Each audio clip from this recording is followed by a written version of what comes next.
Hi guys, how's it going? Welcome to our channel, Cooking Like Antonio. Today we're going to be making potato and tuna cakes from Antonio Carluccio's cookbook. Which one is it? Simple cooking.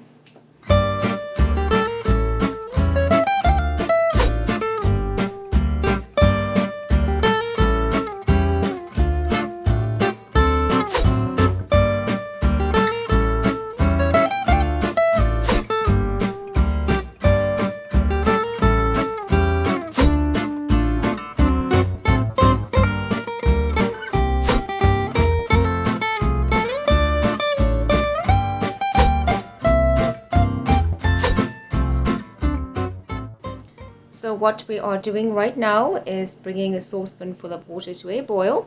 And then once that is done, we will be adding a generous amount of salt and the potatoes. Okay, our water is boiling. So first we're going to add the salt, and then we're going to add the potatoes to our boiling water. And we're going to boil those until they're nice and soft. Okay, so our potatoes look like they are just about ready. It took us about 15 to 20 minutes. And what we're going to do now is drain it and then mash it a little bit. Just going to go ahead and mash these down a little bit. We're just going to go ahead and use a fork. They're nice and soft. They don't have to be like mashed potatoes consistent necessarily. No, they don't have to be smooth. And we added a good amount of salt to that water, so they are slightly salty.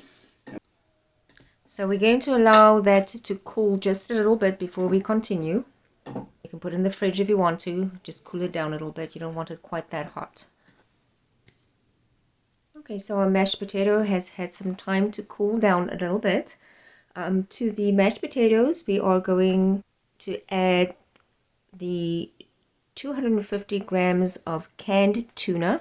Okay, we have that here. And again, you can see maybe a little bit of steam coming off the potato, but it has cooled down quite a bit. So we're going to go ahead and add the tuna. So Antonio suggests using tuna in oil. He believes that has more flavor. Okay, should I mix that in or? Yeah, so we're going to add as well the capers. Okay, add the capers. So the capers we soaked in some water for about 15 minutes just to get rid of some of the saltiness. And then it was chopped a little bit.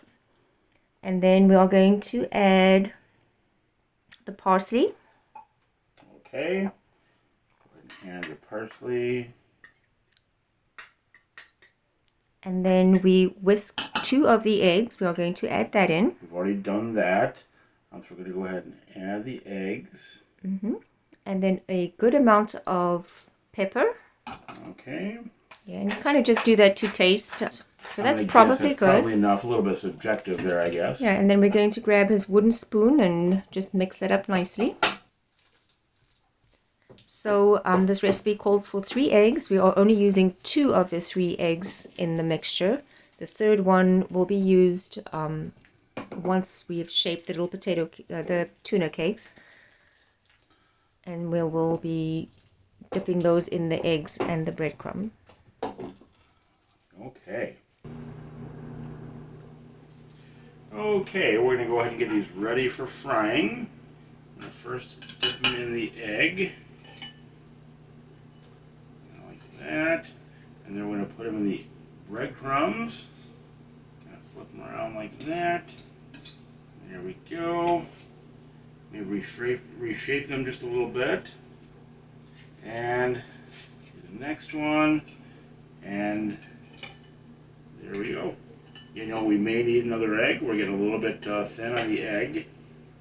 And that's okay. I think we made ours a little bit wider than what Antonio suggested, which is probably why we need a little bit more egg. Probably, and keep in mind this is our first time making these, so we'll have to refine the process a little bit. But I do think we're going to need another egg. I pretty much used it all. Okay, so we'll go ahead and grab another egg. We are very fortunate that we own chicken, so we have an abundance of eggs. More than enough eggs. If Antonio has an egg recipe, we're all set. And we will continue.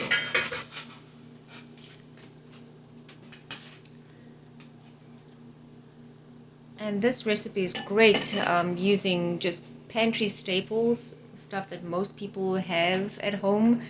And with as expensive as things are getting lately, you know, being able to have a recipe where you can use a can of tuna and some breadcrumbs and some eggs, that's a bonus. So we have shaped our tuna cakes. We are going ahead and heating up some olive oil in a skillet. And this is a shallow fry. We're not going to deep fry them.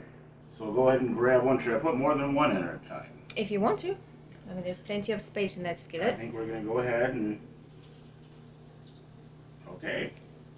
And it sounds exactly like what we would want it to. And again, having never made these before, kind of in like, you know, uncharted waters for us a little bit, but they turn out okay. But that's the whole point. We're learning to cook like Antonio, and hopefully you are learning with us. Okay, so those are looking pretty good. Okay, we've got the first batch down there. I'm going to go ahead and put some more in there. They're frying up rather nicely.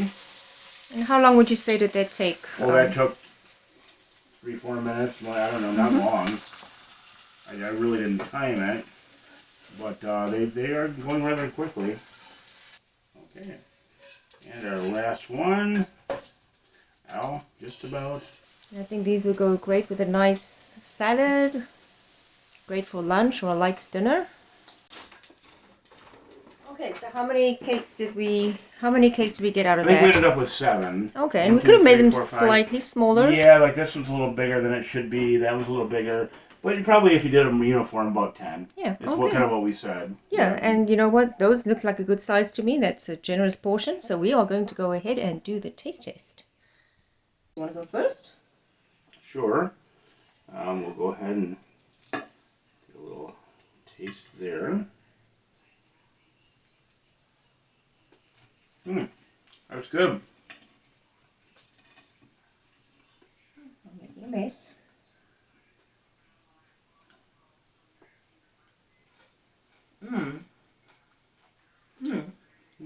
I love the crunch on the outside. It's soft inside. And I've never had capers before. I wasn't sure how I was going to feel about that. But that really does add to the flavor. And the next time we make these might go a little bit smoother, but for sure they turned out great. And they taste great. So we are going to go and have dinner, and we will see you guys next time. Okay, till next time. I'm going to eat some more. Enjoy.